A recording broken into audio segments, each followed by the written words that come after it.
Day by day! Day by day! We get stronger and stronger! We get stronger and stronger! Till we can't be beat! Till we can't be beat! Till we won't be beat! Till we won't be beat! We know the road! We know the road! It's gonna be tough! It's gonna be tough! So when we win! It won't be by luck! It won't be by luck! Amen, guys! Let's go! 1, 2, 3, It's another season of Chatham-Kent Cougars football on your TV. Mike and Mike back for another season. Good to be back with you, Ontario Football Conference. Michael, good to be back, reunited once again. Yeah, we are blessed, aren't we? I don't know how many seasons this is, but if it's two, it feels like 10. It might be approaching 10. It just feels be like that. We have a lot of fun, and they keep us around. Inexplicably, here we're back once again with your TV's coverage of the Chatham-Kent Cougars. Early in the season, this is the home opener for 2018. Cougars winning the toss. They elect to receive it in the second half.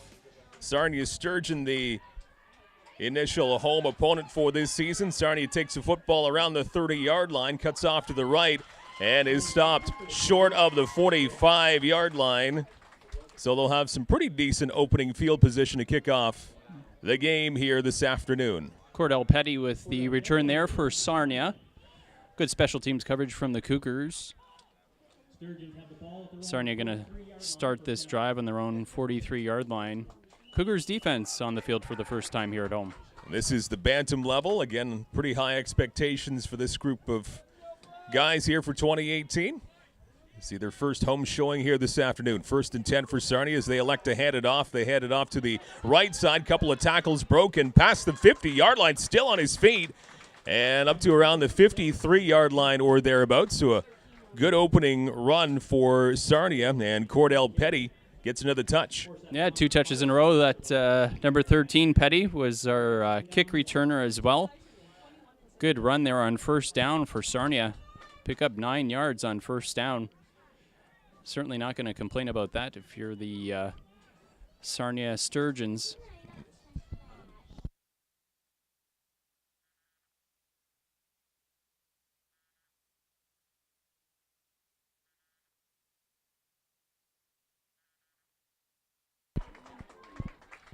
And a easy punch up the middle on the ground for Sarnia on 2nd and 1. An easy first down for the visitors, and that brings the football into Cougar territory. Just shy of the 50-yard mark of the Chatham-Kent Cougars. So good move of the football in the first sequence of plays here for Sarnia. 1st and 10 from the 51 of Chatham-Kent. Again, they elect to keep it on the ground and off to the left side on the inside. Pick up of about, maybe 3, possibly, about 3 yards on the ground for the Sturgeon. Good defense there by Brendan Dodman up the middle, making that solo tackle.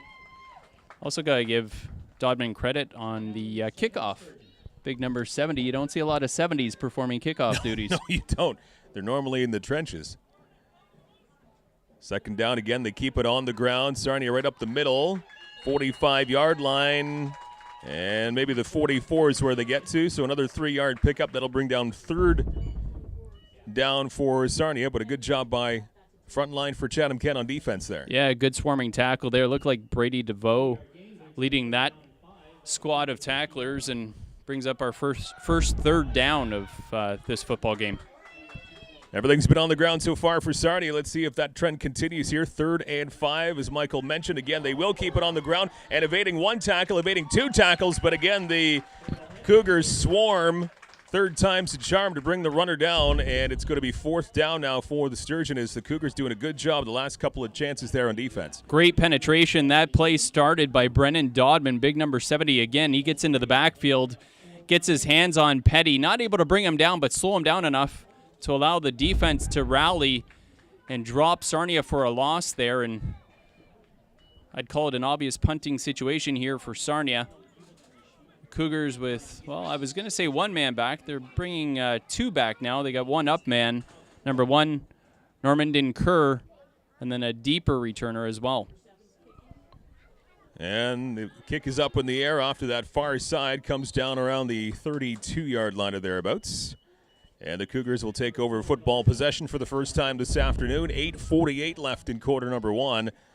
And a successful first shot on defense for the Cougars. Yeah, we do have some flags on the field there on the far side where that kick ended. Have to see. Generally, you get a no yards in that kind of situation. We'll just have to wait for the call here. It is on that far side of the field.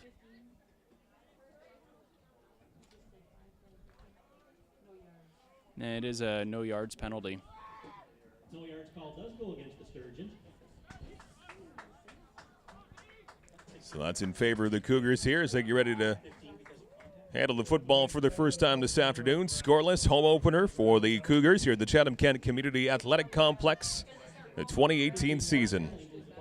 Nicely underway now. Mike and Mike with you with your TV. Long-time partnership with the Cougars Football Club. 1st and 10 as they keep it on the ground on their first go-around on offense. Right up the middle. Gain of about close to 4 yards to the 49-yard line. Looked like that was maybe Corin Stewart with the carry. Number 24 for the Cougars. I'd say maybe 3 yards at best for Stewart. Second down and around 7 coming up now for Chatham-Kent. Well, it's great to see when you call some of these names. Certainly, as we mentioned at the outset, that we've been doing this a few years now, you recognize those names like a Corin Stewart. It's great to see those names continue to come back to the Cougars and keep the program strong. And flag comes out right away before the snap. And that's going against the Cougars, so they'll back up 5 or more. The time count got him. So that's going to back them up 5 yards. Second down and 13 now for the Cougars. See if they go to the air or not. Looks as the quarterback dropping back. He does go to the air, but right into no man's land. Looks like the closest receiver was going to be Sanderson, 32 up the middle, but that's probably about 3 feet out of his wingspan. So it falls to the turf, and it's 3rd down and long coming up. Yeah, it looked like just like maybe a timing route just a little bit off there. Quarterback's throwing to a spot, expecting his receiver to get there. And as you mentioned, Sanderson, the nearest possible receiver, not able to get to that spot. This time they'll keep it on the ground. Some room up the middle, evading 1 tackle, evading 2. And on 3rd and 13, what a run up the middle for the Cougars. About a 15-yard gain, and that's going to move the chains right when the Cougars needed it. A first down run, very impressive for Chatham-Kent. Boy, a nice little shake and bake there by Corin Stewart. Runs through an arm tackle. Looked like it was the linebacker had him dead to rights. Just gave him a bit of a shake, put his shoulder down, ran through the arm tackle, and picked up another 6 or 7 yards after that contact, and enough for the first down. See if that gives the offense a shot in the arm. Going to the air, little drop pass up the middle. It's complete, and some yards after the catch, past the 50-yard line.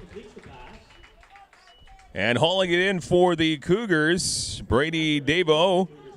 And that was certainly a play that had something that started out as nothing. That was almost the quarterback, Malott Bennett, being brought down behind the line. But short little dump pass turned out pretty good for the Cougars. Yeah, I'm not sure. I was wondering if it might have been an intended screen, but I'm not exactly sure, but worked to their favor.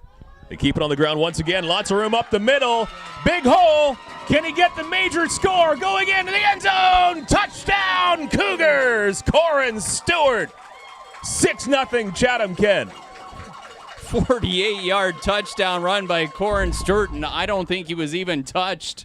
Nice hole over that left side. And then Corin Stewart showing he's got another gear, runs away from the defense, and puts the Cougars on the board first. He saw that as soon as he touched that football from the quarterback, Malott Bennett. He saw that hole, and he turned on the burners, like you mentioned, Michael, all the way to the house. A large run for Corin Stewart. He gets the major 6-0 as now the Cougars looking for more.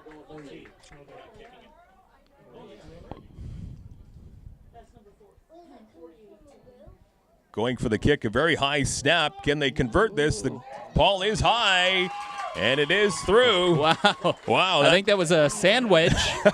Nice little 70-yard sand wedge up in the air, lands softly on the green, and good for the point after. Beautiful trajectory. Very slow, melodic trajectory on that football. Yeah.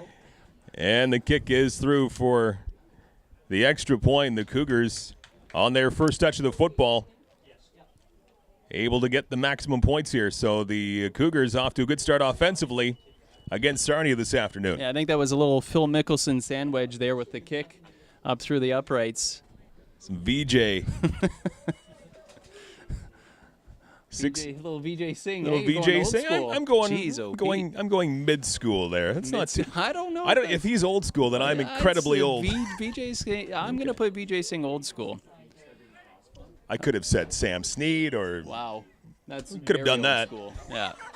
That's prehistoric, I guess. Oh, that's a live ball.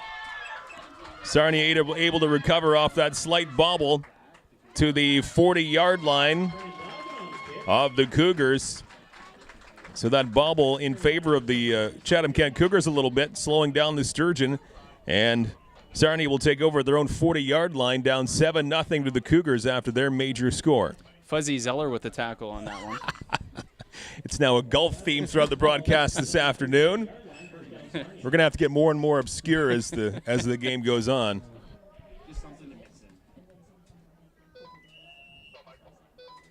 .6:10 and counting left to go in quarter one. Cougars 7, Sturgeon no score. Sarnia with their second drive of the afternoon. They go to the ground once again. And still on the ground, evading one tackle. And that's along that far side, getting through everybody. Sarnia looking for the equalizer down that far sideline. And it's going to be a touchdown for the Sturgeon. Cordell Petty. Somehow in that mess of green and white, able to get past everybody in every tackle attempt. And a great job by Petty to go down the field and get his team on the board at 7-6. Well, they like to use Petty in that slot position. We saw that first drive. They bring him in motion across the line and hand him the ball. And he just uses that speed. He did a nice job, too. He pressed the far side and then bounced it out further along the sideline, then just found a hole and used that speed to run away from the defense. Kick is up and through. And we've got ourselves a tie football game just like that. So one large offensive play for both sides. And we have a 7-7 football game, 5:47 left to go in quarter number one. So both offenses looking pretty well, pretty good here in this early part of the season. Well, as you mentioned, a couple of big runs really blowing this game open in the first quarter.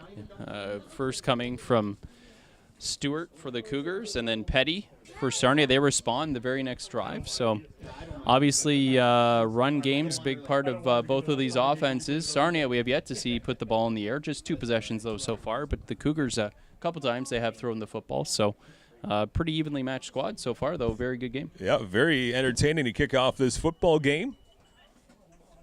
And the Cougars' second offensive drive forthcoming here. A large run for Cordell Petty, who's looked very impressive in the opening handful of minutes here in this game.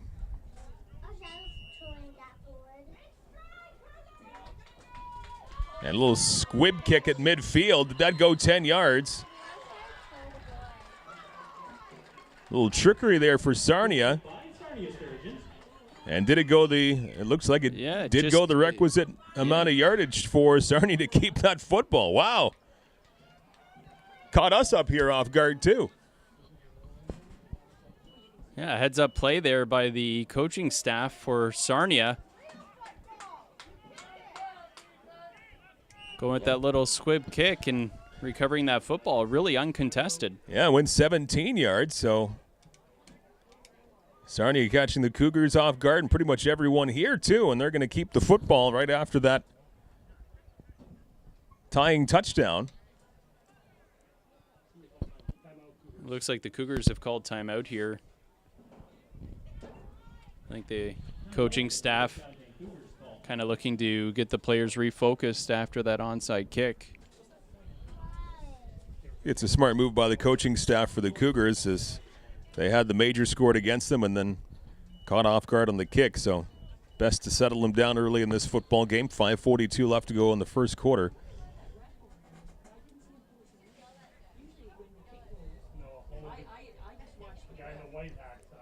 Again, some pretty good projections for this season for this Bantam squad for the Cougars. And no matter what sport you're in, the Chatham-Sarnia rivalry is always kind of a fun one. Yeah, certainly. I mean, the 401 Highway 40 kind of rivalries, if you will. Obviously, whenever London is involved as well, always a lot of fun to see those squads play each other. Absolutely. This is probably no different, and a good job by the Cougars D right on 1st and 10. And nothing doing there on the ground for the Sturgeon. Looks like they even dropped half a yard. Second and a very long 10 coming up here for Sarnia. Well, you could say that timeout worked on that very first play on defense. Certainly the Cougars looked fired up and prepared for that run. Once again, Sturgeon handed off up the middle, and once again the Cougars D doing a good job, maybe a full yard on that run up the middle for Sarnia. Sorry there, Mike. That play very slow developing on the fake handoff to the up man, then giving it to the deep man. Brady DeVoe leading the Cougars tacklers that time, and very minimal gain. Brings up, as you mentioned, Mike, a third down right here. Big play for both sides of the football here. 3rd and 8 for Sarnia. And once again, they will elect to keep it on the ground, but maybe a little bit of trickery as the running back will throw it up in the air, and that falls on the grass about 4 feet in front of the intended receiver. So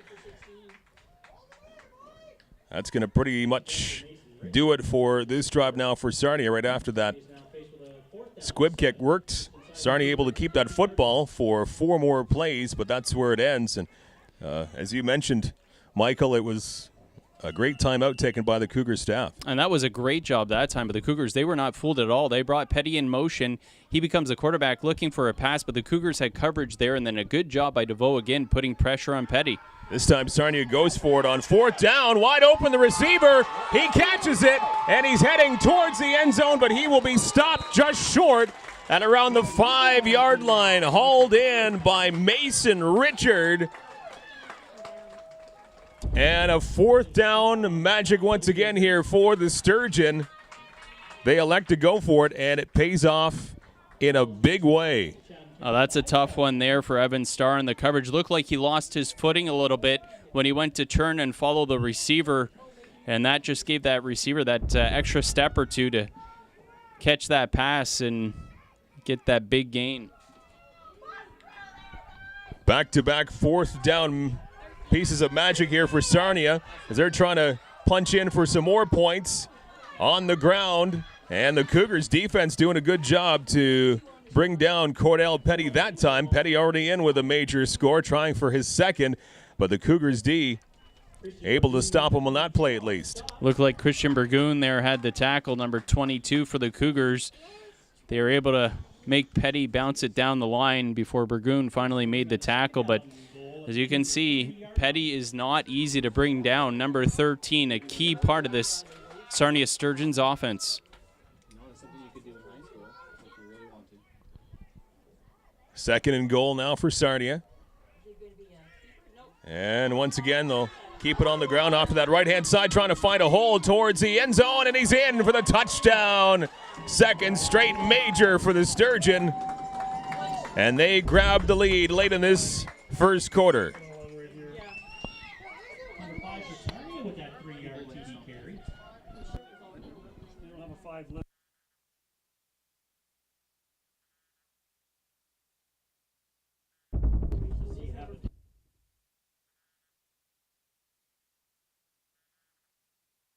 They got him listed as 13-7 now for Sarnia. And trying to punch it up and through, and they do. 14-7 for the Sturgeon now as they have scored twice in a row after that opening drive touchdown for Chatham-Kent. Well, The Sarnia Sturgeon finding Dory there. Julian Dory. Oh, I see. All right, you win. There it is. The puns game is over, everyone. Michael James wins. Dory takes it in for the score. Yeah, he wasn't on the list there. I don't know what else. Again, Julian Dory is number 5 for Sarnia.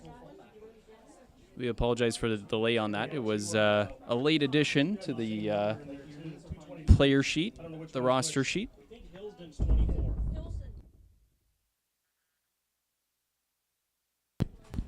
And another little squib kick this time. Nice line drive catch by the Cougars right at midfield. They pick up the football and still on his feet, cutting off to that far side, inside that far sideline, and still on his feet before he gets wrapped up at the 35-yard line. Good job by the Cougars. The ball all the way down to the Sarnia Sturgeon 34-yard. Great job by Ben Church there.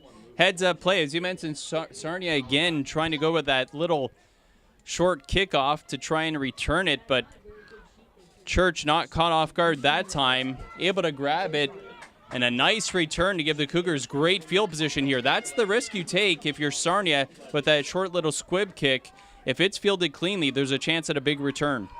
And the Cougars keep it on the ground on 1st and 10, right up the middle for 4 yards or thereabouts. And the Cougars right up the heart. Dylan Twig getting the assignment there. 2nd down at about 6, forthcoming now. A 3-yard gain. We bring up 2nd down and 7 at the Sarnia 31-yard line. Cougars looking sharp on that short kick off the kickoff and maybe have a little bit of energy to try and tie up this football game now. Down 14-7. Again on the ground. Cougars with the football. Little sidestep to that far side. And Corin Stewart again. Some nice positive yardage on the ground. That's been primarily how both offenses have gone so far. Nice aside job. for maybe a couple of plays. Yeah, nice job there by Corin Stewart, looking to run it up the middle. Sees an opening over the left side. Takes it there and picks up enough for that first down. Again, good heads-up running by number 24 for the Chatham-Kent Cougars. The fresh set of downs now on the Sarnia 22. That's what I guess. Yeah, 22-yard line for the Cougars. So excellent field position. 1st and 10 rolling out and a little dump pass there, but not a whole lot that the QB there could have done for the Cougars. 2 Sarnia Sturgeon right in Malott Bennett's face, so he just wanted to get rid of that football. Yeah, the pressure threw off his timing. He was looking for Reimer, number 30. But again, unfortunately for the quarterback for the Cougars, just too much pressure there affecting his throw, and it falls incomplete. Under a minute left in quarter number 1, 14-7 Sarnia. Cougars knocking on the doorstep here, trying to get some yards on the ground, but once again, the front line for Sarnia able to wrap up Blackbird. And that will bring up a 3rd down and sizable assignment here for the Cougars offense. Trenton Blackbird there with the carry, but he's brought down on a nice form tackle by Carter Gross.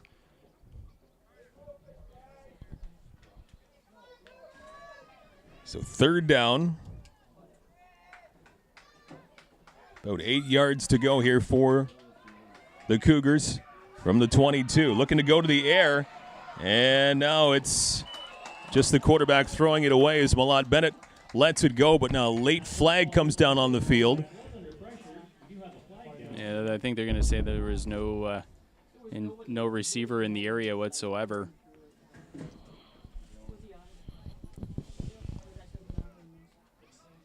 I'm going to say that Malott Bennett was just throwing it away because of the pressure. That was the reason for the penalty flag. We'll see what the coaching staff here decides for Sarnia. It is the... And they do enforce, and it is an automatic loss of downs. That's right. So now 4th and a long way, and the Cougars will see what they can do here. They're going to go for it. Back to pass. The pass is caught. It is a reception, and not nearly enough to move the chains. So that was just the Cougars trying to push that football into Sarnia territory as much as they could. So they're going to turn it over, but still a pretty good catch there by the Cougars on 4th down. Yeah, nice snag there by Normandin Kerr, number 1 for the Cougars, snatching that ball out of the air. But as you mentioned, short of that first down on the 4th down attempt, so they'll turn the ball over on downs to Sarnia at the end of that first quarter. Last play of the first quarter right there. So those swap sides here. Pretty entertaining opening quarter of football here. The home opener for the Cougars and the Bantam division. Sarnia with 2 consecutive major scores. They have that 14-7 lead after quarter number 1. Quarter 2 underway. Sarnia fairly deep in their own territory, up 14-7 on the Cougars in this Bantam home opener for Chatham-Kent, and nothing doing there on 1st and 10 for Sarnia. Another good job by front line for the Cougar D. Great job there, Joy Dockstader, getting into the backfield. And looked like that was going to be a loss, and it was a loss of about, looks like about 3 yards on Pretty that sizable. first down play. Yeah. And you know what? I want to say, ever since the Cougars got caught on that onside kick, defense has really played fantastic after that timeout they took. Very key timeout. They really haven't allowed many yards at all. 2nd down, and once again, another good showing by the Cougars defense. It was positive yardage, but only maybe about 1.5 yards. This still brings up 3rd and about 11 coming up now for Sarnia.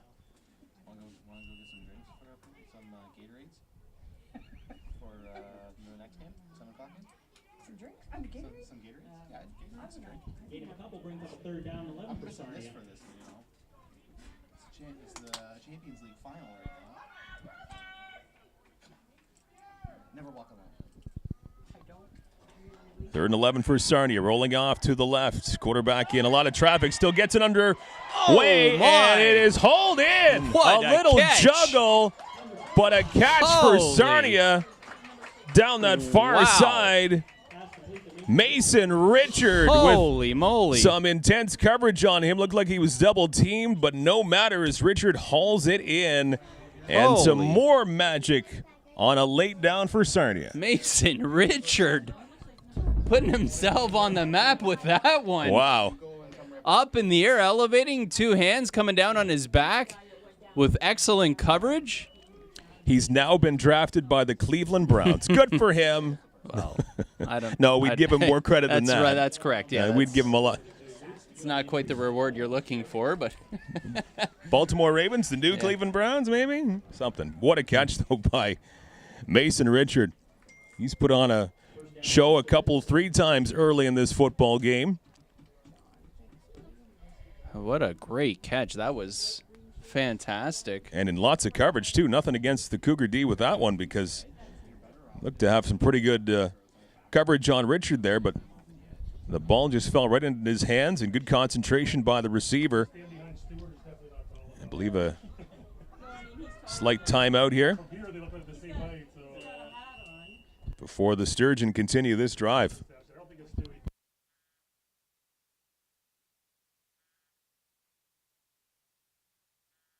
That catch was reminiscent of a Josh Woodman catch. Wasn't that long ago. He was with CFLer? the Cougars. Yeah, he's a CFLer now. 1st and 10 here for Sarnia, and a good job by the Cougars. Corin Stewart able to get his arms around his counterpart for the Sturgeon. Gain of about 1 for Sarnia there. It's a 2nd and 9.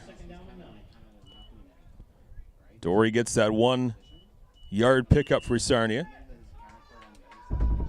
Ball to the 42-yard line for the Sturgeon. Man, great job by Corin Stewart chasing him down from the backside, showing that speed that we've seen from him at running back right there that time on defense. And we've had the pleasure of seeing him play for a number of seasons now. 2nd and 9 for Sarnia. Up the middle on the pass. Nice reception. And right up the middle, big number 60 still on his feet past the 40-yard line, the 30, and past the 30-yard line. Good job by the Sturgeon. And again, looking like a well-oiled machine offensively here this afternoon. The early going here.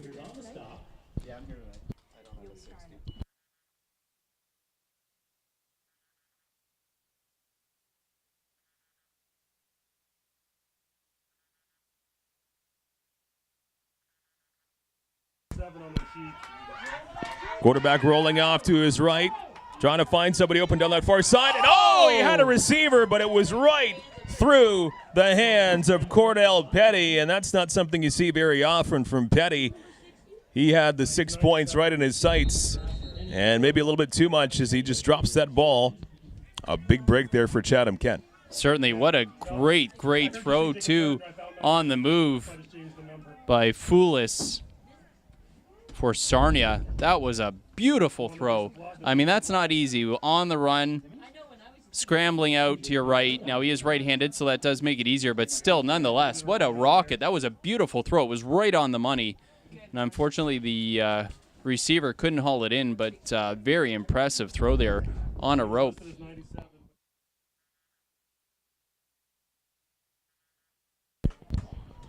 Injury time out there for the Cougars. Back to football here, 14-7 lead for Sarnia. And knocking on the door for more here in Cougar territory. Up the middle on the ground. On second down, it will be third down now coming up for the Sturgeons. Third down and about 5 forthcoming now. Brennan Dodman and Christian Burgoon on the tackle there, up the middle. Big third down here for the Cougars. They can get a stop, force Sarnia to make a decision if they want to go for it or kick the field goal. Quarterback Fallis leaves it for a running back, and right there, front line for the Cougars on the tackle. Good job there for Chatham-Kent. No gains whatsoever, maybe even dropped back a half a yard or so. And that will bring fourth down now up for Sarnia. However, for the Sturgeon, they've had some fourth down magic a couple of times. Yeah, they have. I believe that was Christian Burgoon, 22 again on that tackle. Great job. Good form tackle there, stopping Mason Richard right in his tracks. And again, forcing that big fourth down. They're going to go for it, lining up here in the I formation. Why not? With the success they've had on fourth down so far, they're trying it again. Fallis quarterback has lots of interference here for the Cougars. Still gets the pass away and overthrown to his intended receiver down that far side, Mason Richard. But a lot of pressure in front of Fallis right before he got that football away. Unfortunately for the Cougars, it was just a little bit overthrown by a couple of feet. Yeah, no circus catch that time for number 16 for Sarnia. Chatham-Kent holding their breath, however, because I've seen a couple of circus acts so far. Yeah, no doubt. And the Cougars, they had the pressure there, and they had the QB wrapped up. Foulis had him and looked to throw him down to the ground, but to Foulis' credit, used his athleticism to stay on his feet and then launch that pass downfield to give his receiver at least a chance for the completion. But great job by the defense for the Cougars in the end, and they don't allow any points. Get the ball first down deep in their own territory. And if you're the Sturgeon, hey, why not? You've had fourth down magic and worst case scenario, which did happen. The Cougars get the football, but they're back at their own 20-yard line. So there's a lot of real estate to cover now for Chatham-Kent. Yeah. Now, the flip side, obviously, if you don't, and we don't know what Sarnia's field goal game is like. Maybe it's not that strong. We don't know. So that could play into the decision there as well to not go for the field goal. But they could have gone up 2 scores had they made a field goal there. Instead, it keeps it a 1-score game. The Cougars trailing 14-7. Cougars hit the score sheet first. And then back-to-back major scores for Sarnia. 14-7 is where we are. Just a shade under 7 minutes to go in the first half. Here at the Chatham-Kent Community Athletic Complex. Home opener for the Cougars. Bantam division. And a good football game unfolding here this afternoon. Cougars handed off, evading one tackle, but not the second. And a very short gain, if any, for Chatham-Kent on 1st and 10. Looked like it was Joy Dockstader there, number 11 for the Cougars on the carry, and not a lot of room over that right side. Good job by that Sarnia defensive line. Bring up a 2nd and long here for Chatham-Kent.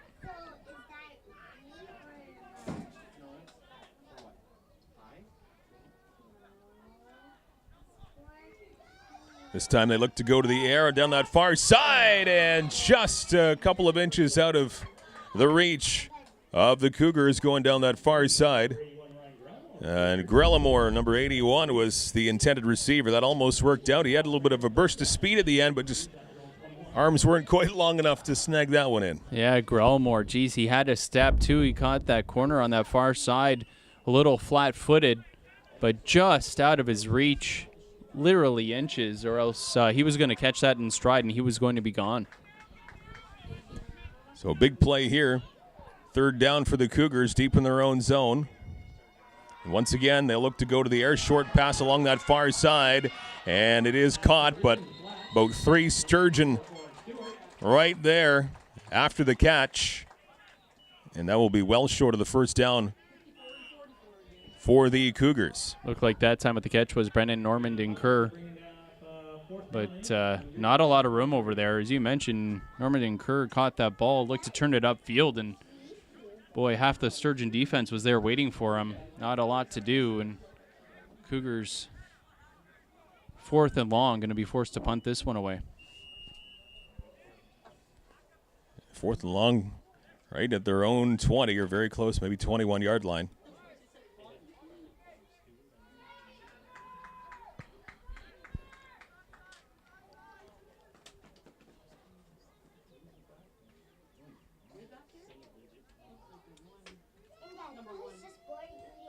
And the kick is up past the 45-yard line. Now here comes Sarnia with a little bit of room to move down this near sideline, 20-yard line, and finally forced out inside the 20. So excellent field position here for the Sturgeon of Sarnia, already with a 14-7 lead. And if you're playing the odds, an excellent chance to add on to that lead now with this field position. Boy, Aaron Grant with the nice return. Corin Stewart on the tackle for the Cougars to save a touchdown, but I'm not sure if Sarnia got a piece of that kick or not. It did end up being a fairly short kick, though, giving Sarnia, as you mentioned, Mike, great field position here with under 5 minutes to play in the half. Up 1 touchdown already. Sturgeon with all the momentum here in this football game. 1st and 10. They elect to hand it off. A little bit of a stutter step off of the handoff, and it will be a minimal gain here for the Sturgeon. And Hillsden, Josh Hillsden, number 24, with the assignment there on the ground. And looks like he picked up about 3. Good job by the defense there. Clogging up the middle, forcing him to try to bounce it outside, and not a lot of room there either. A lot of pressure here on this Cougars defense. You really would like to not allow a major towards the end of the second quarter. Second down for Sarnia, now rolling off to his left. Keeping it is the quarterback. He evades 1 tackle, still on his feet, and heading into the end zone. Touchdown, Sarnia. Doing all the work, the quarterback, Fallis, Joshua Fallis, found nothing open downfield down the right, so he scrambled to his left and found the hole to take it to pay dirt all himself. So the quarterback, Fallis, gets 6 more points for the Sturgeon, and now it's 20-7. Boy, that's a big play there for Sarnia, and that's a tough one for the Cougars to swallow. Nearly able to bring him down in the backfield as well, but the QB for Sarnia is showing he's got some wheels and some elusiveness. Now a fumble on the snap there, and this is a broken play for Sarnia. Finally brought down by the Cougars, so on the extra point attempt, that will be unsuccessful for the Sturgeon, so a little bit of a bright light there for Chatham-Kent. After now giving up 20 consecutive points, another major score for the Sturgeon. Sarnia leads this one now 20-7. Well, there's still lots of time left here in this first half. 3:55 to go with the Cougars receiving the football. And certainly they'd like to march this ball down the field, eat up some clock, and put some points on the board heading into halftime. Try to swing that momentum, as you mentioned, Mike, right now, fully on Sarnia's side. Things worked really well offensively in that first drive of the football game for Chatham-Kent. They went all the way in for a 7-0 lead.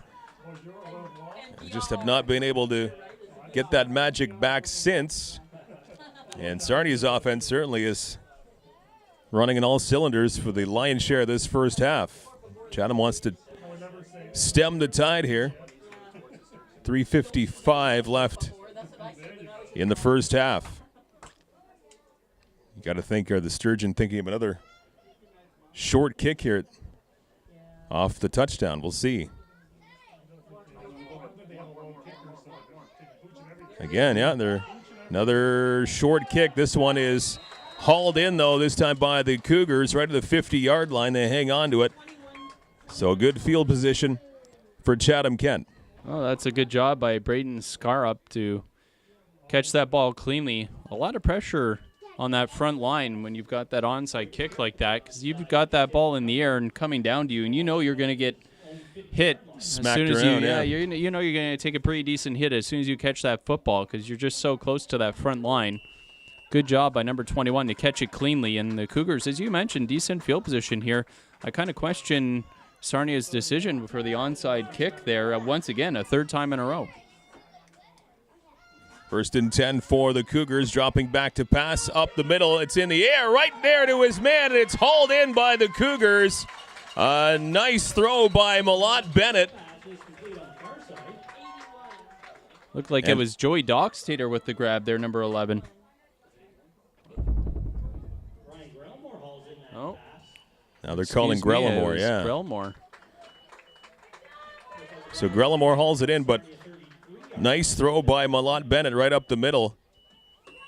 And good concentration, too, by Grellimore. He had double coverage, it looked like, right in his grill there. So he hangs on. That was a big, sizable gain for Chatham-Kent. Under 3 to go in the first half. Cougars looking to answer back here. On the ground this time. A little bit of a hole along the near side. And some positive yards there. Corin Stewart getting that assignment. And about a 5-yard gain on the ground for Stewart.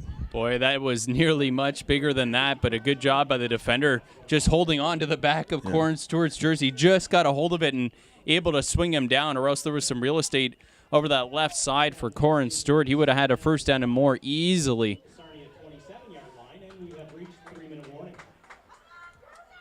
So clock taking a bit of a break on the 3-minute warning. Now it's fired back up again. Cougars want to keep this momentum going. And quarterback has all kinds of trouble now as he's brought down by at least 3. Sarnia Sturgeon, Malott Bennett, not much he could have done there. As the front line for Sarnia able to penetrate the offensive line for the Cougars there with ease. Well, Julian Dory, number 5, got in there, as you mentioned, with little to no resistance, able to bring down Malott Bennett for the big loss. Brings up a 3rd and long here for Chatham-Kent.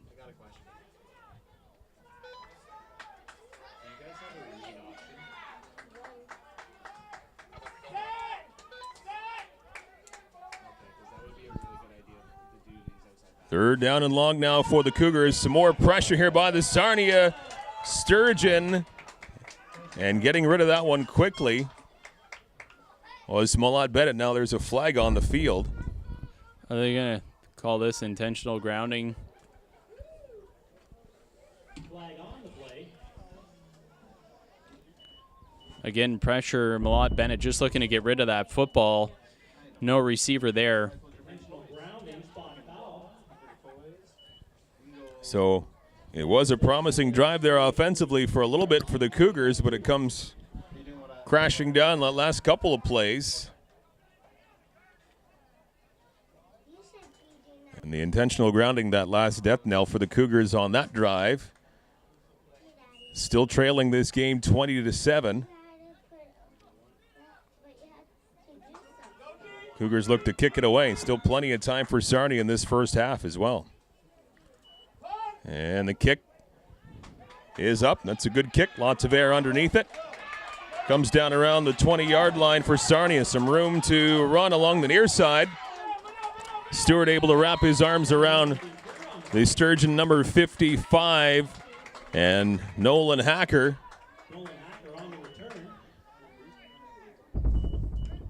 Gets that ball past the 40-yard line. And Sarnia still has a sizable chunk of time here to work with offensively in this first half, up 20-7. Well, that was a good job by Corin Stewart there with the tackle. Or else that could have been even more punishing in terms of yardage. Tough position for the Cougars there on 4th down. You maybe like to roll the dice there at the end of the first half, but at the same time, your quarterback hasn't had a lot of time to drop back and throw the football, so it's kind of going with the lesser of two evils, I guess, with the punt. Up the middle. Oh, that was quite the throw there for the Sturgeon, but well over the head of everybody.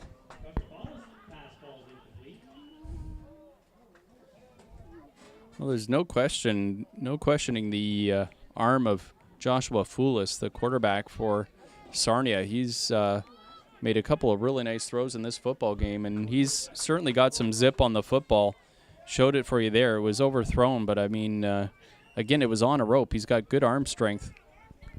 And he showed it off there. Under 2 to play in the first half. 20-7 for Sarnia.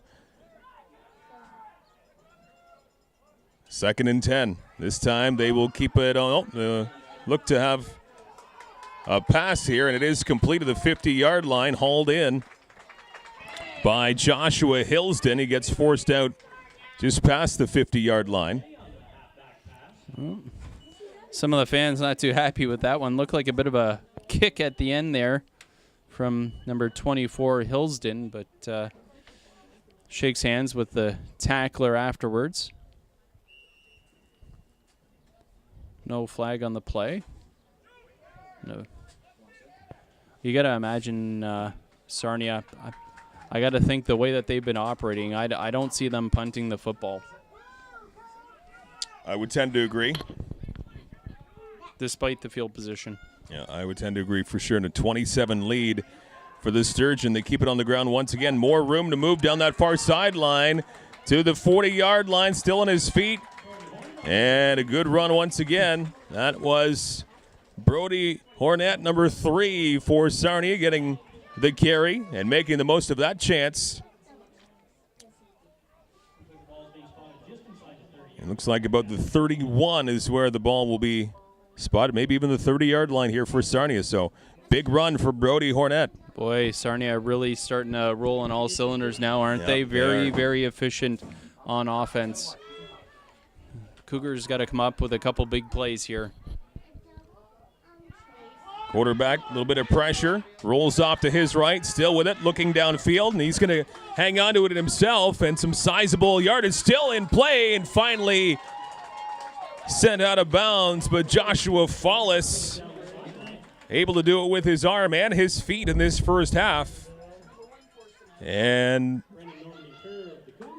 out at the 12-yard line, it appears. So, again, very deep in Cougar territory are the Sarnia Sturgeon once again with a 13-point lead. And Normandin Kerr makes the tackle there.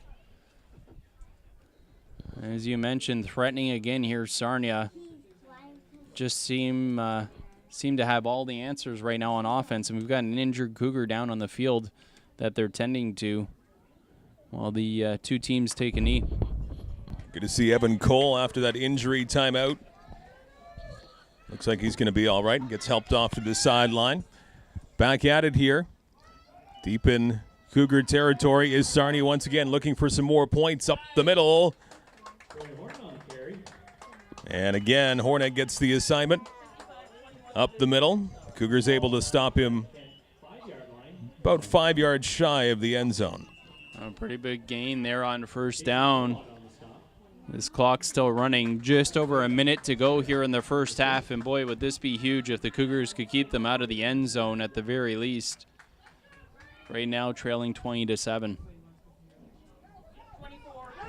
On the ground, trying to get past the goal line. And are they in for a touchdown? Yes, it is. 6 points for the Sarnia Sturgeon. Looks like Hillsden punching it in for 6 more points now for Sarnia, and a 26-7 lead now. 26 straight points for Sarnia in this first half. Boy, that's a tough one for the Cougars defense as well. They had him short of the goal line, but to his credit, the ball carrier able to spin and then use those powerful legs and push his way into the end zone. And Sarnia just now starting to impose their will on the Cougars. It's going to be a tough battle in the second half. Absolutely. Up and through now for the Sturgeon. What number is the kicker? 16. 16 still, thank you. 51 seconds left until halftime. And it has been all Sarnia since that opening drive offensively for the Cougars where they got the 7 points. 26 straight now. 27, pardon me. 27-7 now for Sarnia. And you got to think about what kind of adjustments the Cougars need to do when they're in the locker room at halftime. And we do have a flag on the field as well. It's the kicker that's taking a knee right now. That's Mason Richard, number 16. So I honestly didn't see the end of the play there after that point after attempt. I mean, I think it's safe to assume he took some kind of a shot after the kick, but I honestly, personally didn't see it happen, but there was a flag that was on the field.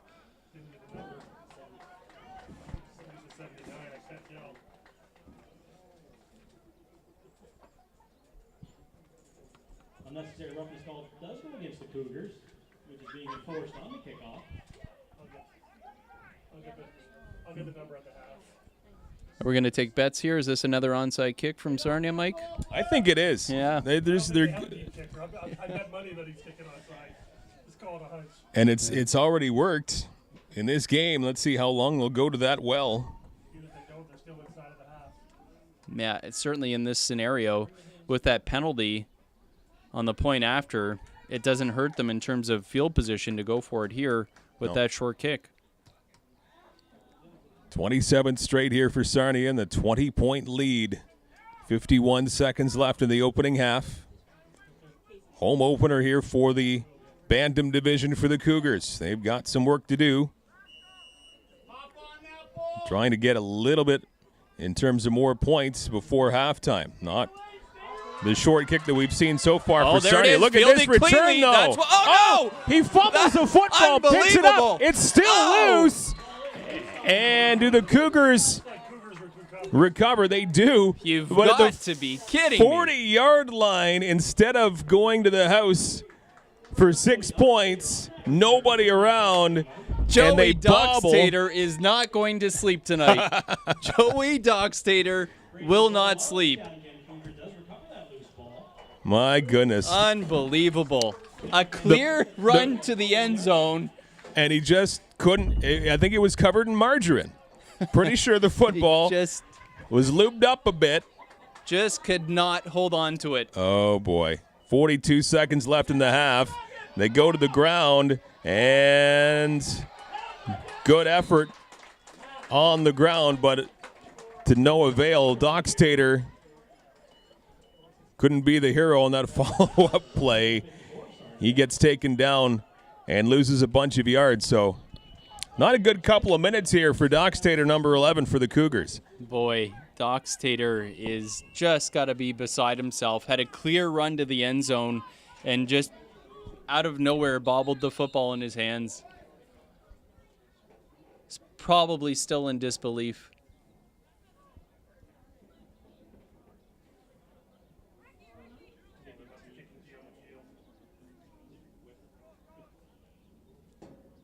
Cleaning off some debris from the field. I believe that was a kicking tee that was still out there.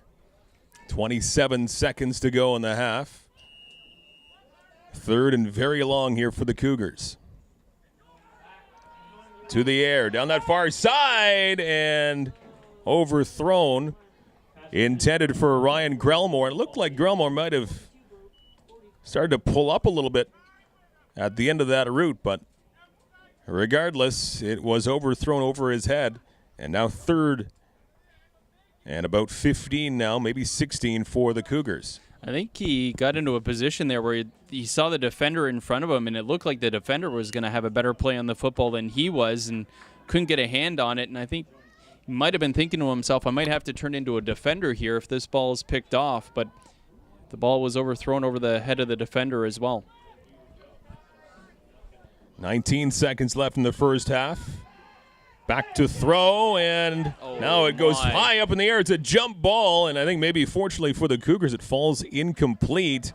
And again, Malott Bennett had a lot of traffic right in front of him, and now the quarterback is injured after he had lots of blue and white right in front of him. He just threw that football high in the air. Didn't see the hit, but quarterback Malott Bennett is obviously in a great bit of discomfort now. 12 seconds left in the first half. Yeah, you don't like to see a player rolling around in discomfort on the field. It looked like he was being held low on his legs, and whenever you get into that territory, you worry about possibly a knee or an ankle injury, and he just threw that ball up in the air, and all it takes is getting wrenched one way or another and can cause an injury. So we'll hope that Malott Bennett's okay and is being tended to by the trainer right now. Malott Bennett off the injury timeout, off to the sideline. Hopefully he'll be okay for the second half. High snap here for the Cougars. And now down that far side, another fumble, and this one is going to be lost. Corin Stewart was fourth down. Tried to make some magic on the ground there after that very high snap. And it's been that kind of first half for the Cougars. Just 4 seconds left to go in the second quarter. Well, it was a broken play right from the get-go. Corin Stewart obviously filling in for the injured Malott Bennett, who just limped off the field. Corin Stewart turns to fake the handoff, and there's nobody there. The running back had gone the opposite direction. So he's just going to swallow it and decide, maybe I can make something out of nothing.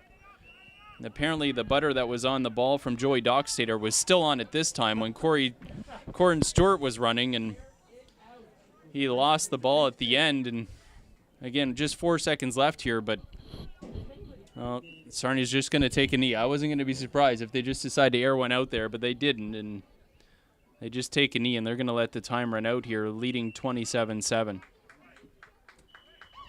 And some Crisco ball for the Chatham-Kent Cougars late in this first half, and they will take a 27-7 deficit to the halftime break here at the Chatham-Kent Community Athletic Complex. Home opener for the Cougars Bantam squad. They've got some adjustments to chat about now as we head towards the second half. Yeah, you know what? The halftime couldn't have come at a better time for the Cougars. Really need to regroup here. Coach is going to have to settle this football team down and just get them to refocus. Take the second half as a fresh start and just try to chomp away at that lead. You've really just got to kind of hit the reset button, because that was not a first half that you're going to feel good about for the Cougars after that initial score. Sarnia really took control of this football game, and going to have to refocus here in the second half. Look positive for Chatham-Kent in that first drive. 7-0 early lead for Chatham-Kent, but all Sarnia since in that 20-point lead as we're in the halftime break. Here in Chatham, we'll be back with second half action with Chatham-Kent Cougar Football OFC with your TV.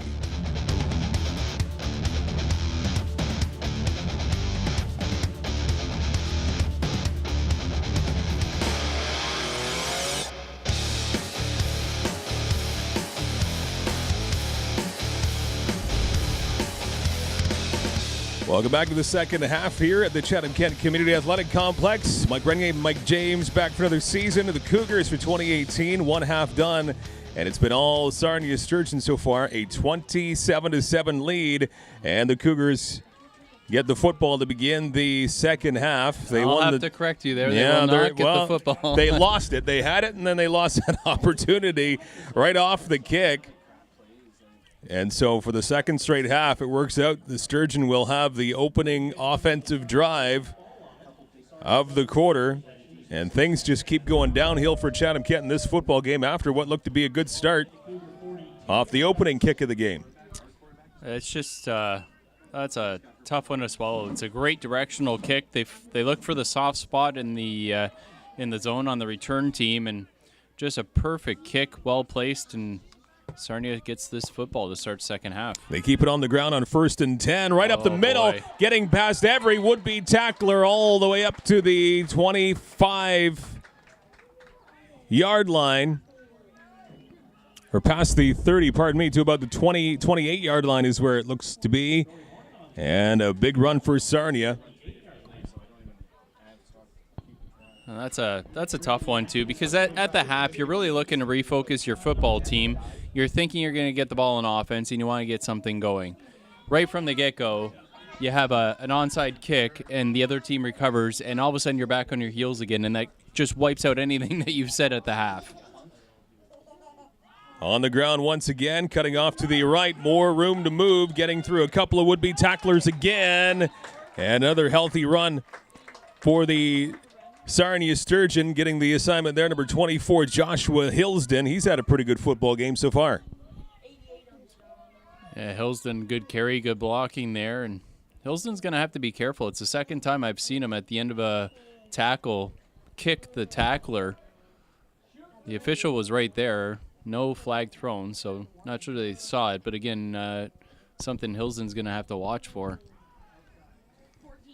Trying to go to that far side, and good coverage here by the Cougars, getting through one tackle, but not the second time. Carter Grass with the run. Good job that time by the Cougar D.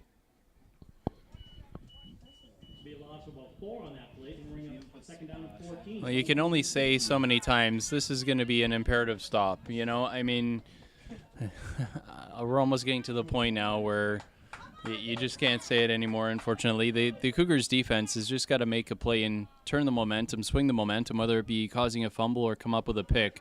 They've got to make a play here. Handing it off to Brody Hornet, who's had some increasing touches here since mid-second quarter. That time he has really nowhere to go. Another good job by the Cougar D. Bringing up third down now. And it looks like an injury to one of the Cougars.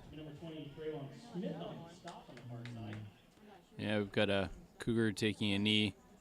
We've got the trainer coming out here. Good stop there, though, as you mentioned, Mike, from the Cougars on that run on that far side. Good tackle, and brings up a big third down.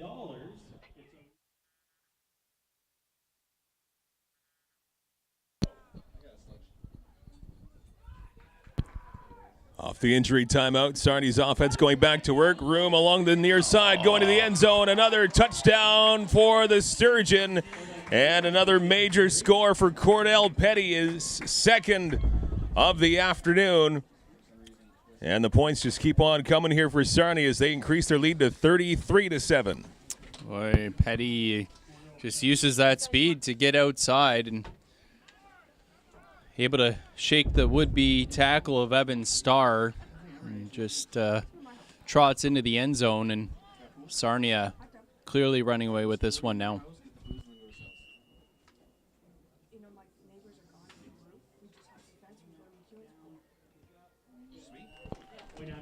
Is good. 34-7 now, 34 straight points for the Sarnia Sturgeon. And this one quickly getting out of hand if you're the Chatham-Kent Cougars, almost classified as a laugher now. Just a tough way for your home opener to go, especially after you score in your first offensive possession. But you got to give Sarnia credit. They have come down here and have just played sound football. They have done a great job running the football.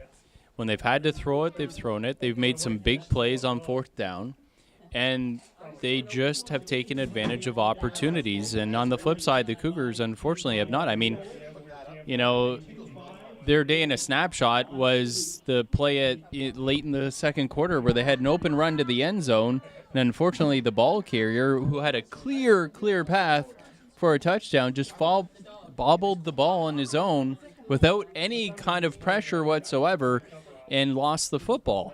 I mean, it's, you know, you got to build from it, and you got to refocus, and you've got to learn, and that's why you're playing football at this level. You know, you're playing to learn, improve your skills, and I mean, at this point, that's what you're just playing for. Get better every play, get better every series, get better every game, and the Cougars just going to have to do that. Cougars getting A clean field off the kick past the 50-yard line. Good field position here for Chatham-Kent, but that goes to show you how one play can definitely change the complexion of the game. If they brought that to the big house for the touchdown, that would have made it a 27-14 game. And then, of course, they lost the football on the opening kick of the second half, too, and now some flags all over the field out there. Yeah, after the tackle there was obviously some jawing going on. I didn't see any contact, but I saw there was obviously some jawing going on, and we've got flags came out right away, and it looks like they're going to sort this out here. Looked like there were 2 against Chatham and 1 against Sarnia, but again, we're going to have to wait for the official call. But I mean, clearly you're going to have frustration on the side of the Cougars. There's no doubt about that. When you've got a lopsided football game or any kind of a sport, frustration is just a natural part of competition, and you got to control your emotions. One side in every game in every sport, frustrated and angry. Objectionable conduct both sides. Objectionable conduct both sides.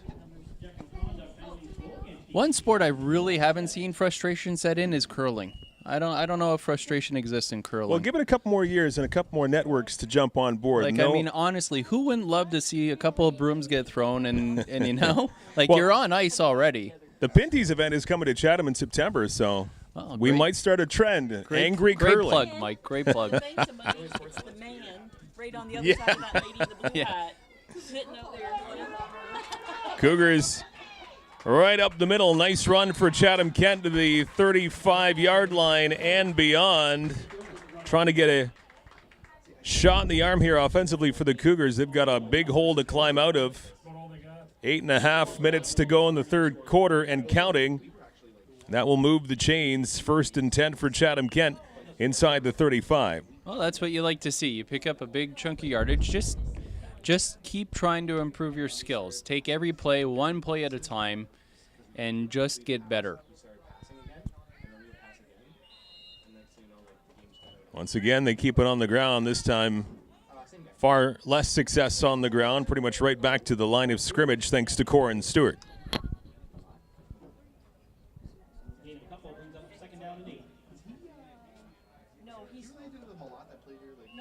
No. It's a guy from Sarnia. I'm just saying, see the lady standing up here.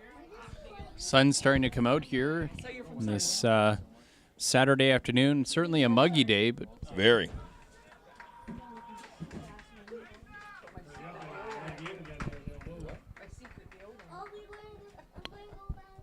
Up the middle once again. And this time it'll get to around the 30-yard line. Still about 6 yards shy, maybe 7 yards shy of the first down. So an important third down coming up now for the Cougars if they want to keep this drive alive and somehow inch closer to Sarnia. Corin Stewart with the carry again, and boy, they're really going to have to scrub his jersey after this one.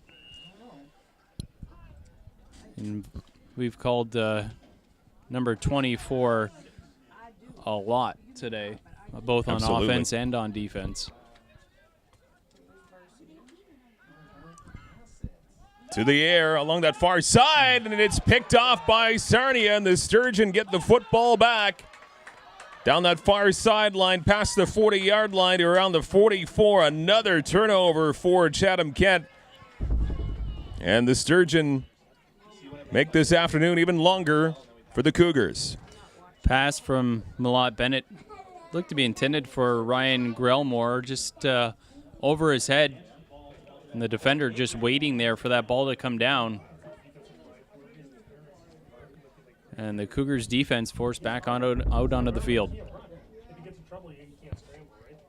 That's fine. Just quick hitters. Yeah. But he drops back. Cougars just not able to take advantage of some chances here to get back into this football game. Sarnia looking to drive more space between the two clubs here in a 34-7 Sarnia lead, and the pile just keeps getting pushed forward, and a nice run there for Sarnia, getting up to around the 43, maybe the 44-yard line. Looks like, yeah, about the 44-yard line is where that goes. So a Pretty nifty, almost 7-yard run there, 6-yard run. And that's what you get in this kind of a football game as well. As you mentioned, Mike, that push, that extra push. Right now, that Cougars, that defense is feeling fatigued. They're feeling a little beat up, and obviously Sarnia is feeling good about themselves, and that's a good motivator. Just keep you pushing forward. Just like that, again, you see it. Just able to keep pushing the pile forward.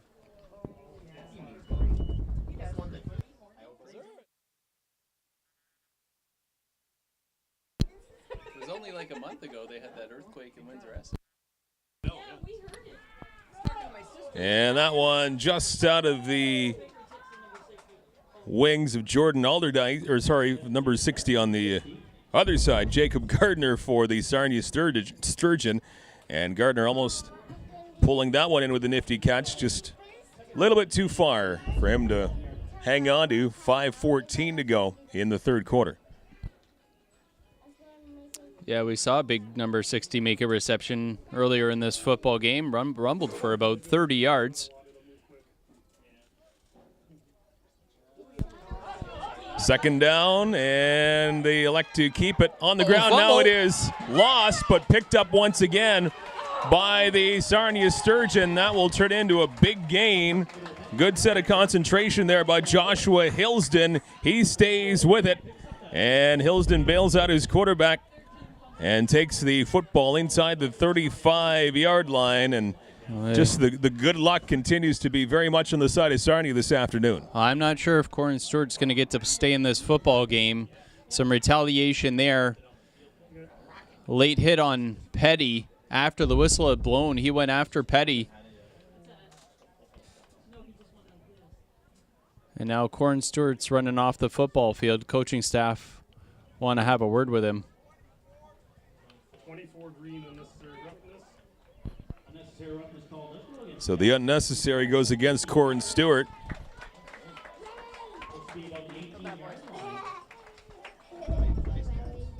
Yeah, it's a tough one here.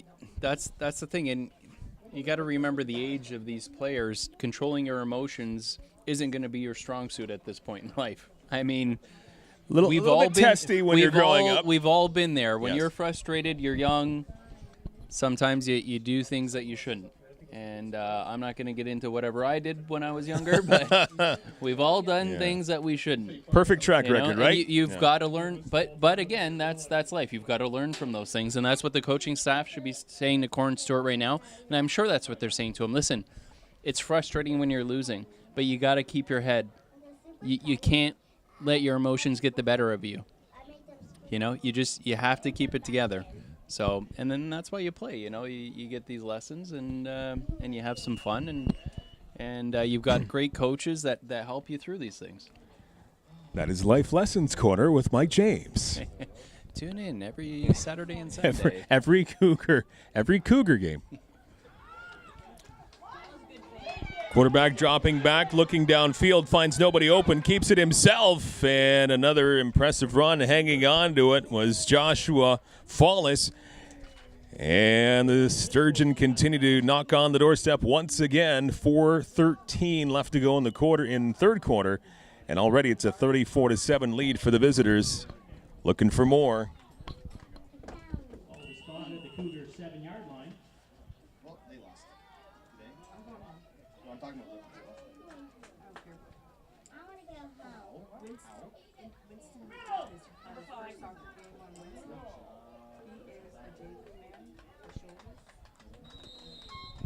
Oh, good gang tackle there from the Cougars defense.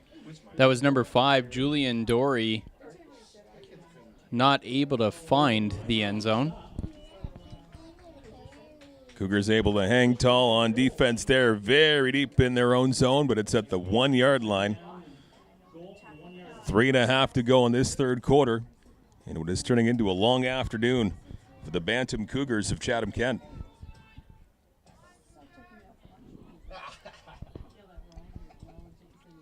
Second and goal. Fallis hands it off. A little bit of a juke move, and in past the goal line. It's a touchdown once again for Sarnia's Carter Grass. We do have Laundry on the field, though. I'll have to wait to see what the call is here before they confirm that touchdown. Dirty monkey. You're good. I don't need to hear that. Procedure call against Sarnia. So for the time being, those points will come off the board for the Sturgeon.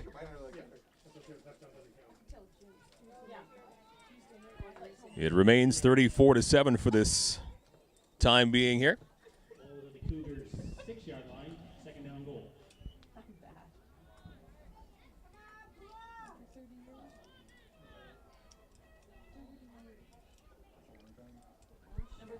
Now they keep it on the ground once again. Good job by the Cougar D to be all over Brony Hornet.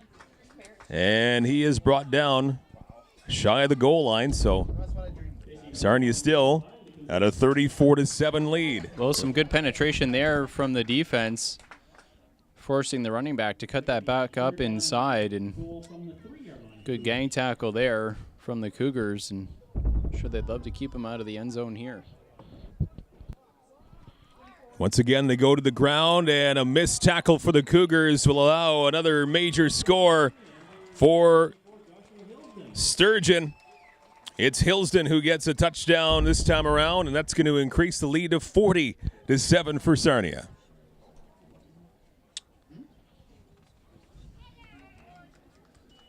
That's just not fun to experience, getting the score racked up on you, but and you think the Cougars were just prime ready for a bit of a turnaround, maybe coming out of the halftime, out of the break, and just things have not gone their way at all this game. Maybe save from that first offensive touch they had. It has just been kind of a miserable afternoon. Yeah, it's been tough sledding for the Cougars. I mean, 2 onside kicks recovered by Sarnia. And you mentioned, that coming out of the half, you'd hope they'd be refocused. But, I mean, the very first play of the second half was an onside kick from Sarnia that they were able to recover. And that's all we've seen from Sarnia this whole game is a directional kick in an attempt to recover it. So you would have hoped that some of the players on the field were aware to that, and you got to be ready. If you're one of those frontline players, you've got to be ready and expecting that. So, again, you come out of this game, you got to learn from it, and then the next game you come out, you're a better player. And the next game after that, you're a better player. Take something from each game. Learn, get better. Kind of wonder if that maybe second onside kick that Sarnia had got into the head of the Cougars, and it's just maybe been downhill since then, because maybe it's a mix of being distracted with that and just things have not been fluid and not been smooth for the Cougars all afternoon. No, and you know what? I wouldn't be surprised at all. I mean, that's a tough way to come out and think, okay, we're going to go back on offense to start the second half. Let's hit the reset button. We'll come out here and we'll maybe get a score. Maybe we can shift the momentum a little bit. And Sarnia snatched the momentum right back even before the Cougars had a chance to try. High kick along that far side. Cougars able to pick it up around the 35-yard line as they start out with it, and only getting to maybe just shy of the 40. Brought up by Trenton Blackbird for the Cougars. So now with a 41-7 deficit and a shade over 2 minutes left in the third quarter, the possibilities for a comeback for the Cougars realistically starting to dwindle pretty quickly.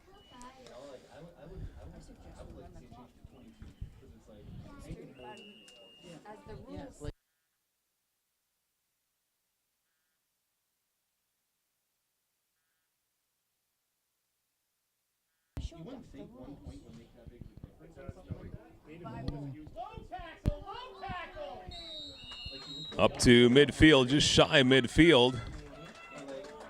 Good run there from Dockstader. Picks up about 13 yards and a first down.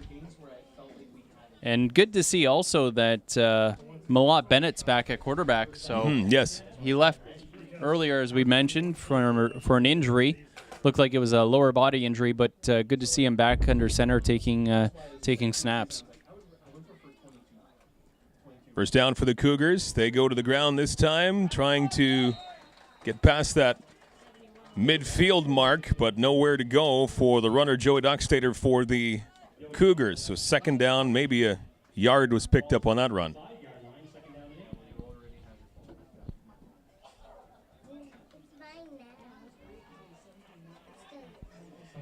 Sun coming out even more now.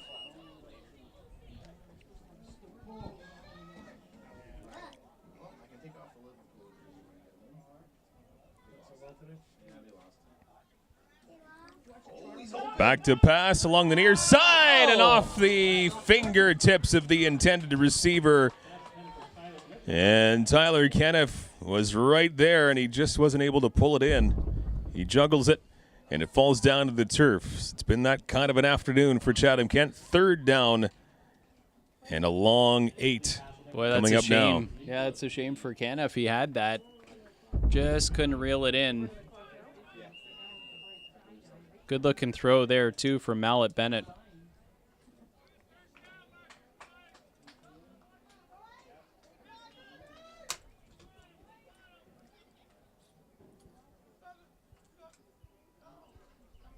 Some early movement, and that's going to bring out a whole bunch of flags.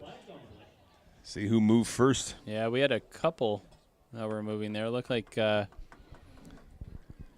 maybe Caniff, the receiver, one of them, and then somebody on the end of the line there was moving as well, I believe.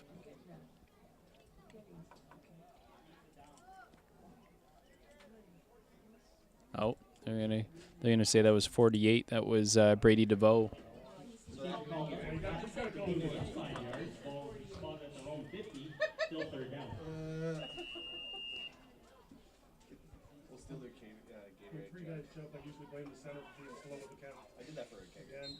High snap, and right off the snap, at least two flags come flying out again right after the DeVoe penalty. We'll come back to you after this game resumes. Someday. And for whatever reason, we don't have a running clock in this lopsided affair, which also raises more questions as to why we might not have that. I'm not exactly sure. We'll see how it plays out in the fourth quarter, but yeah. As per league policy, as we were told, when you have a lopsided game, they do go with the running clock to lessen the blow, if you will. Now, is there a threshold in terms of how big a lead has to be? I wonder if that's... Yeah, and it does have to be in agreement with the two coaching staffs. And here's a nice reception for the Cougars. And they're going to get their second major score of the afternoon. What a beautiful pass play brought in by Tyler Caniff.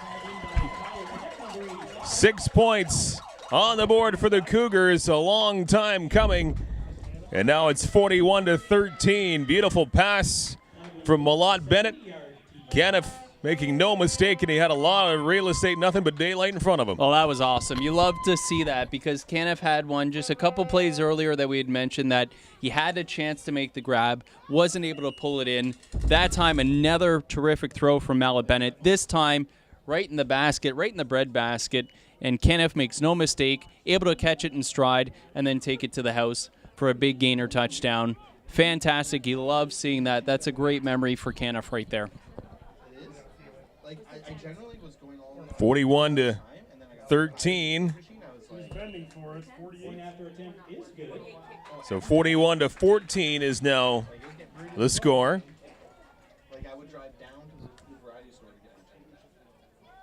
So the fourth quarter will begin with the Cougars down only by 27. Well, now the question would be, are the Cougars going to go with a directional kick or onside kick here? See what they come up with. 5 seconds left in the third quarter.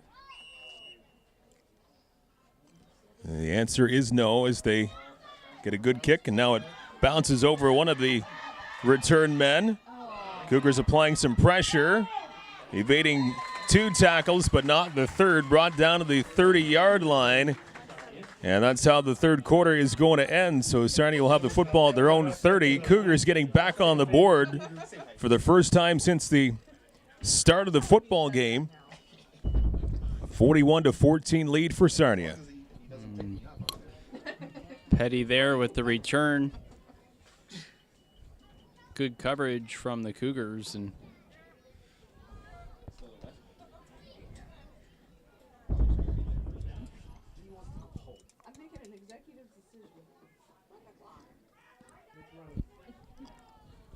underway now in the fourth quarter. 41-14, Sarnia with the lead, and now with the football. Along the near side. Getting past a couple of would-be tacklers, and now some more room to move up to close to the 50-yard line. Impressive stuff there from Carter Grass as he gains 20, almost 20 yards, about 19 on that play. Normandin Kerr, number 1, with the tackle there.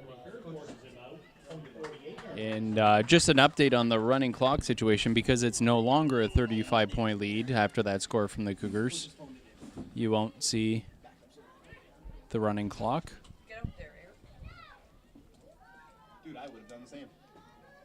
First and 10 for Sarnia. And right off the snap, a couple of flags come out. And that's going to be 5 yards against the Sturgeon on a procedure call.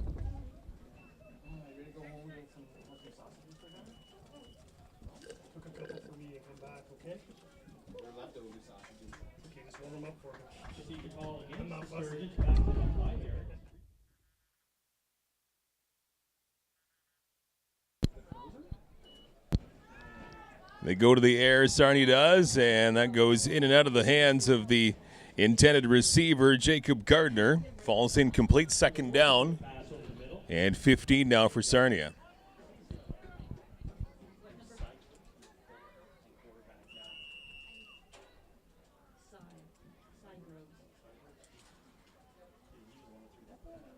There's so many guys in high school.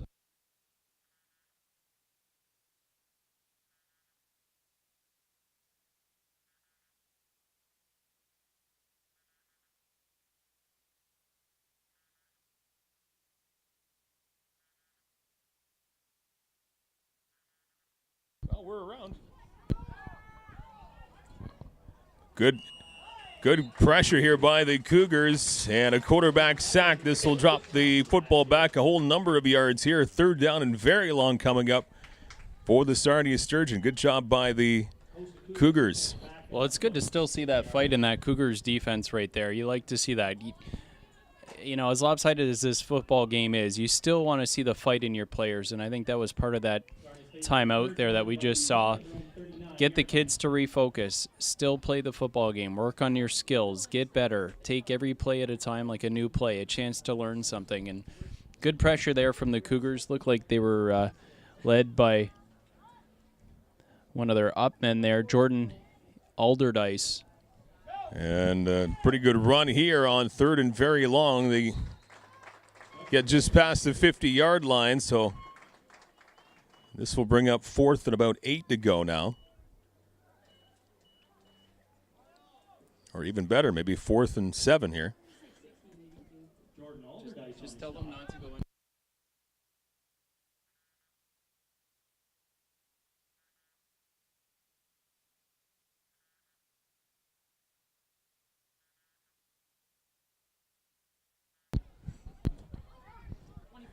On the ground, fourth down, they keep it, and it is a worthwhile venture. A great run for Sarnia, and Hillsden again coming up with a big play on the ground. That will move the chains. A number of fourth down gambles in this game for Sarnia. And most of them, if not all, have paid off. Strong run right there from Hillsden, number 24, and we've called his name a bunch as well today. He's got one of the Sarnia scores, and he's shown to be a tough runner. And as you mentioned, Mike, able to pick up that first down. Again, they keep it on the ground. Another big run here on 1st and 10. About a 12-yard gain this time around. Morty Hornet, again, getting some good positive yardage. Looked like it was Maddox Stewart with the tackle there. Pardon me, Hillsden with the assignment that last time, who's also had a very good game so far. Under 8.5 to go in this football game. First down for Sarnia at the Cougars' 27-yard line. commercials though just make it seem so cool.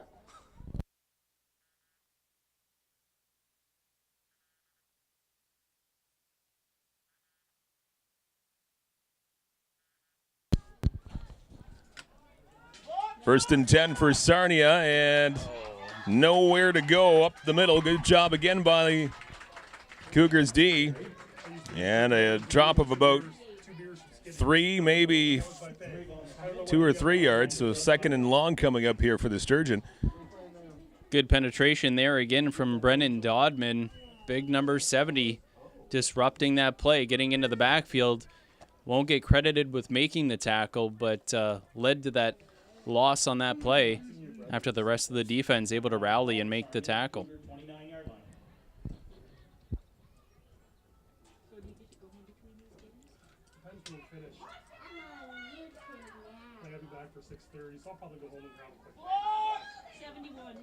Handing it off along that far side. Big number 71 rumbling down that far side, and an impressive run by Joey Tremblay, who I believe gets the first carry for him in this football game. So they're spreading that football around now. I don't think I've seen Big 71 carry the football. We would remember that. It was probably a bet during one of the practices with one of the coaches. Listen, if we've got a game that we've got a big lead, I want to carry the football. I want a shot at it. I'm telling he did a great job with it, too. You always hear that kind of lobbying at practice. I'm telling you, I can run the football. Just give me a chance. I can do it. And Tremblay shows that he can do it. Tremblay got a chance, and you know what? He did it, and it might lead to more carries in the future.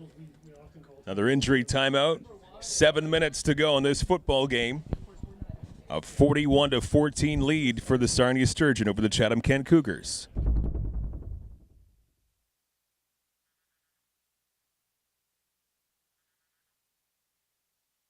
Yeah, exactly. Another run here for the Sturgeon. There is a flag out going towards the end zone and in for the major for the time being. Let's see what the flag is all about. It's against that came Sarnia. Right out at the beginning of that run. It's a flag against Sarnia. They're going to bring that back. Joshua Hillsden will not get that major score. It's going backwards for Sarnia, so it remains 41-14.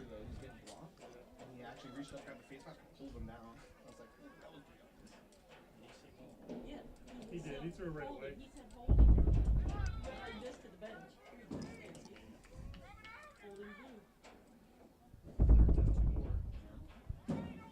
Mike Taxu and Floyd Fenwell will join the crew for the late game. So it'll be entertaining. Yes, it'll be entertaining if Floyd's there. 24 on the other side. And they hand it off to the running back once again along that far sideline. And put a good run once again as Hillsden gets the assignment once again.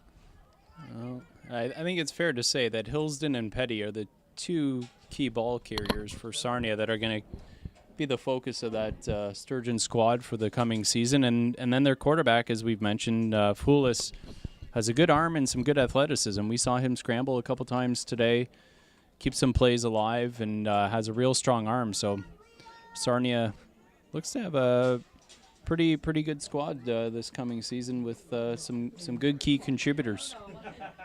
When there's a pole bunch and they're on the far side, it's hard to see.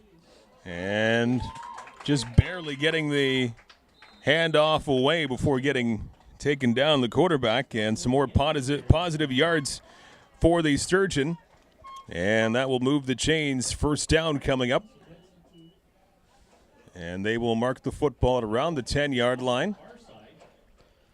Boy, I believe it was Brady DeVoe that absolutely shot through the line there and made the tackle on the quarterback just as the handoff was being completed. So wasn't able to affect the play, unfortunately, but a great job by DeVoe getting through the line. First and goal from the 10 now for Sarnia, knocking on the door for even more. 41-14 lead, and they hand it off along the near side, trying to get to the corner, and it is another touchdown for the Sarnia Sturgeon. Brody Hornet, who has come on pretty strong since the last part of the second quarter. He gets 6 points. He is now added to the touchdown parade of the game for Sarnia. 47-14. Ornette just uses the speed to get outside and get to the corner of the pylon there. Really not much more to it than that. Our analysis gets less and less as the lead gets bigger and bigger.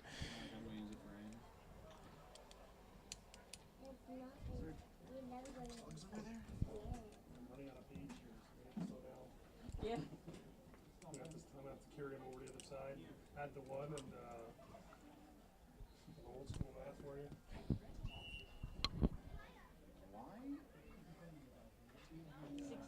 And there is a flag that comes out right off the snap. Kick is up and through. We'll see if they have to do it again.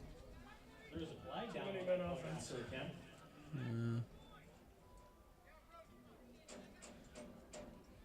Might be a personnel issue here with Sarnia.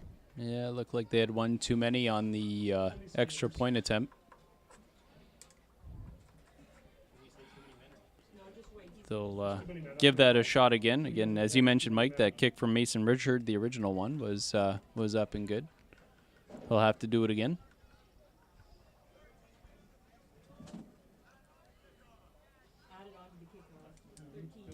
Yeah. For Sarnia, penalties will be added to the kickoff. Retry the point out.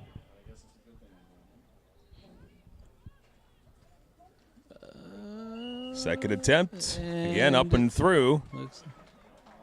So now a 48-14 football game. Just a touch over 5 minutes to go in this fourth quarter. You think at this point those seconds can't tick off fast enough if you're the Cougars. So we have seen one deep kickoff from Sarnia this game. I believe that was after the last score. Because we were wondering if everything was going to be an onside kick. Yeah.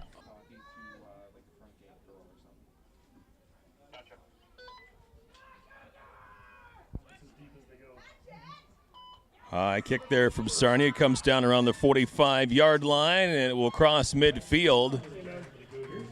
Cougars this time around will start off a drive in Sarnia territory. Thanks to Wesley Dean, who was a little slow to get up, but up he comes.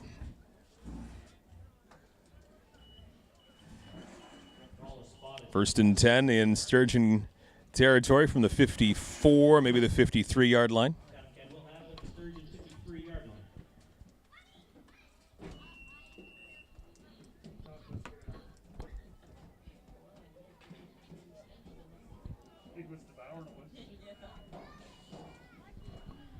They'll keep it on the ground. Some room to move. Nice job right up the middle by the Cougars. A first down and a whole lot more, and a nice run by Trenton Blackbird as he gets up to around the 35-yard line of Sarnia. Very nice run there. That's what you like to see. Good hard running from Blackbird. And you know what? A run like that, because we really honestly haven't seen Blackbird carry the ball all that many times, but a run like that maybe puts you on notice as a coach. You're like, oh, let's give him a few more touches maybe next game, you know? Maybe he can break one like that. And he gets the assignment once again. 2 straight runs and 2 straight very impressive runs. Look at him go once again. Back-to-back runs for Blackbird. And yeah, you're not playing for a win in this particular game, but you're looking forward and you're still giving it 100%. So hey, listen, every single play you're leaving an impression with the coaches, whether it be good or bad or indifferent. So you just have to approach every play that way. And Blackbird right now is leaving a good impression with the coaches. There's no doubt about that. A couple runs like that, even at the end of a game like this where it's over, you're leaving an impression with the coaches, and come practice next week, I bet you maybe he gets incorporated a little bit more. Very high snap. And now they hand it off to the running back along the near side, trying to turn the corner, and that will wind up being a loss of about 3 or 4. And an injured Cougar as he was taken out. That's Brennan Norman Kerr who had that carry. And he gets up relatively quickly and won't need any kind of assistance. Just kind of a hard initial hit. And now one of the officials is down. Quickly in a slow manner, if you will. And yeah, one of those medium slow. right. Yeah. I didn't see the official how that happened. Uh-oh. No, boy. I didn't see how that happened.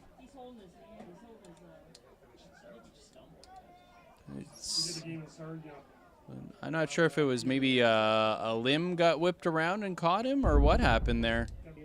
We can't even send James Clark down there. He's got a lower body and he's on the 60-day DL, so can't even send him down. Yeah, Clarkie's going to be the first official to call a game from the booth. From several yards away. It's not a bad vantage point. Oh. Now we've got an injury number 1. Brendan Ormondon Kerr's now going off the field. Yeah, and it's funny, Normandin Kerr was slow to get up at the end of that play. Well, as you said, Mike, fast but in a slow way. It's just a new way to describe things. Right. One of those fast, slow things. Yeah, the fast, slow get up. You're either fast, slow, or you're slow, fast. That's 2 new designations. That's correct, yeah. As an athlete. On the ground. Really nowhere to go up the middle. Yeah. Down to 3:15 and counting left. Officer, I was going slow fast. Oh, well, then on your way. That's fine. Kind of like this game is going. Perfect description there from Clarkie. This game is going slow fast.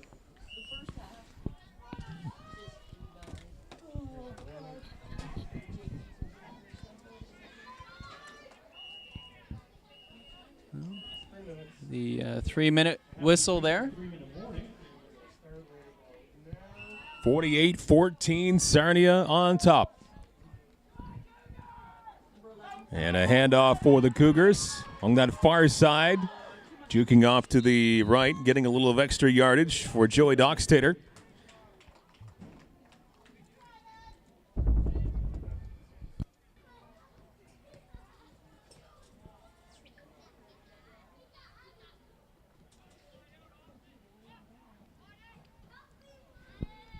Dropping back to pass. A little slant pass along that far side.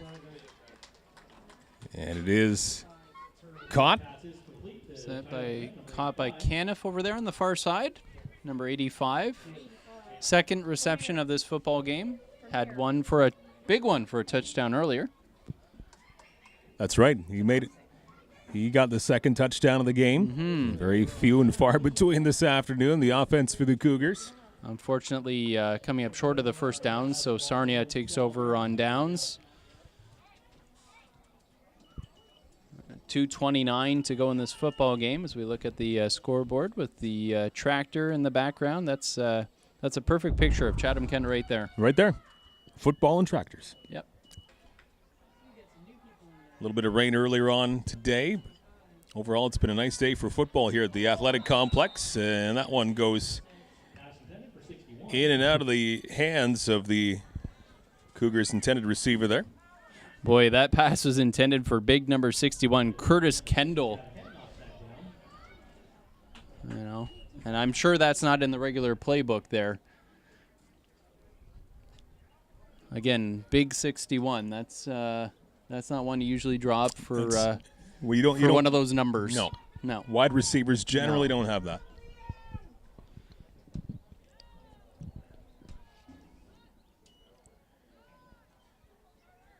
Keep it on the ground this time.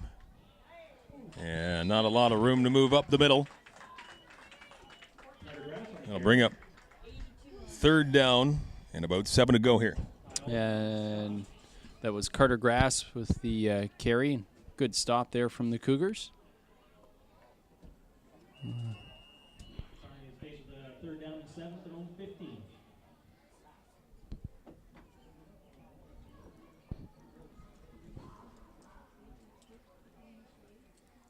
.205 and counting left in this football game. Not a great opening to the home schedule for the Cougars. Sarnia very much impressive on the road here at the athletic complex beside CKSS. And on the ground, good run there for the Sturgeon. I'm hoping no surgery, but we'll see. Woodall and I have become very good friends the last month. I went to Mark Woodall's wedding. Good luck, good No, luck. a long time. It's been a long time. Another impressive run for the Sturgeon. Good tackle there from Braden Scarup for the Cougars, 21. Second down, that bringing up about 2nd and 3 to go now for Sarnia. We're down to under 90 seconds left in this one as the slow fourth quarter continues.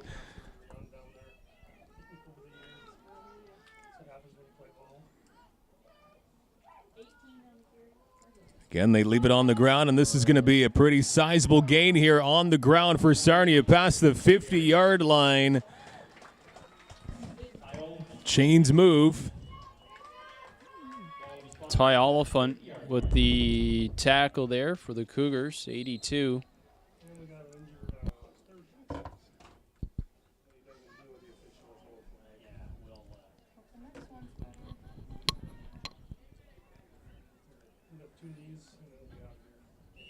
There we go. Take a knee. We'll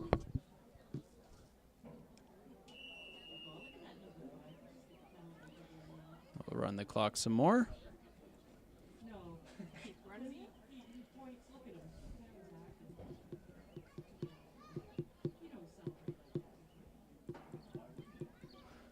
As we allow this silence to sink in.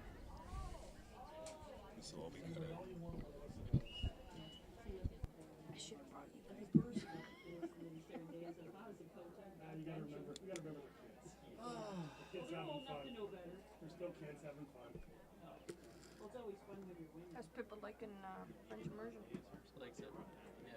She just learns. They're like sponges, right? Yeah, I know, it's crazy, right? Just to hear the stuff that she comes home and she'll, oh, how's your day? Good. She won't tell me anything that she learned. And then later that night, after dinner, she'll just start with words coming out of nowhere and songs and stuff. And it's like, dude. Well, that's the end. It's been over for a while, but it's the official end now. 48-14, the Sarnia Sturgeon come down to the Chatham-Kent Athletic Complex, and they play a full 60 minutes of football. They handily beat the Cougars Bantam squad 48-14. Yeah, a tough one, obviously, for the Cougars home opener. You know, it was a good start. They were first on the board with the 7 points, and then credit to Sarnia. They just took control of this football game, very effective running the football, completed some passes when they needed to, and very sound victory for Sarnia. Obviously, there were some bright spots for the Cougars as well, but unfortunately suffer a tough loss here at home to the Sturgeon. And, you know, obviously we saw some bright spots from the Cougars, though. They've got some things that they can work on, work to improve on, and hopefully we see that next game. Long season left to come here. Lots of improvement will come up, I am sure, but an early season loss for the Bantam Cougars against the Sarnia Sturgeon this afternoon. Lots more throughout the 2018 season with the Chatham-Kent Cougars at the OFC on your TV. On behalf of Mike James, I am Mike Renier. We will talk to you again soon.